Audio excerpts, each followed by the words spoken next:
Hi, I'm Amit Dua from Cadence.com Functional Verification User Community.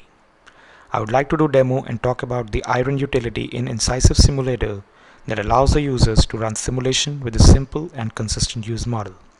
Let's see that with few simple examples in this demo. The most basic way to use irun is to list all source files along with all command line options on a command line. Irun will then itself pass the sources with relevant options to the appropriate compiler. For example, this is a mixed language design which has got Verilog and VHDL files. So we run irun with all the source files and we give a VHDL compiler specific option -v93 and a runtime -profile option. As you can see, irun will first compile the sources with the appropriate compilers, then elaborated the design and eventually ran the simulation. All the output is in a single irun.log file, which can be specified with the -l option. The way irun works is that the first time it creates a scratch inca_libs directory under which it keeps all the intermediate objects and all the setup files that are needed to run the simulation. Irun can then determine in subsequent runs if there is any change which requires recompilation or re-elaboration. Otherwise, it directly runs the simulation. For example, if I rerun this example here without cleaning up the inca_libs directory, then it will directly run the simulation and will not re-elaborate or recompile. Irun has several help related options to display the various kind of helps because irun invokes several tools underneath it. But the best way to learn about the various irun options is to use the help all option, which lists all the options. And if you are interested in any specific option, you can pipe it and grep a specific pattern onto it. For example, this shows all the help related options available under irun.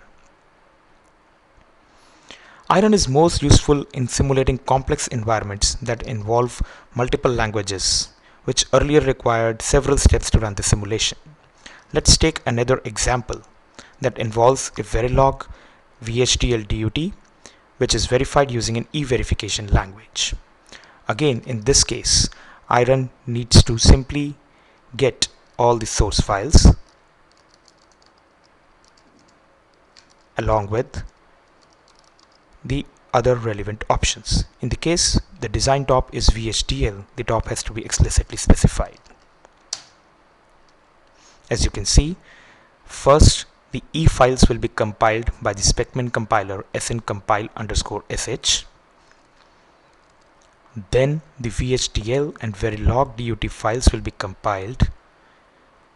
The design would be elaborated and the simulation will be run by invoking specmin. A default seed equal to 1 is being used.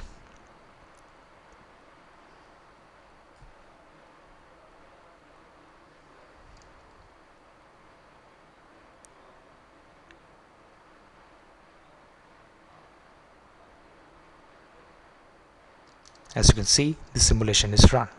Now, if you run it with a different seed, like with 100 seed, again it will automatically jump to simulation and will run the simulation.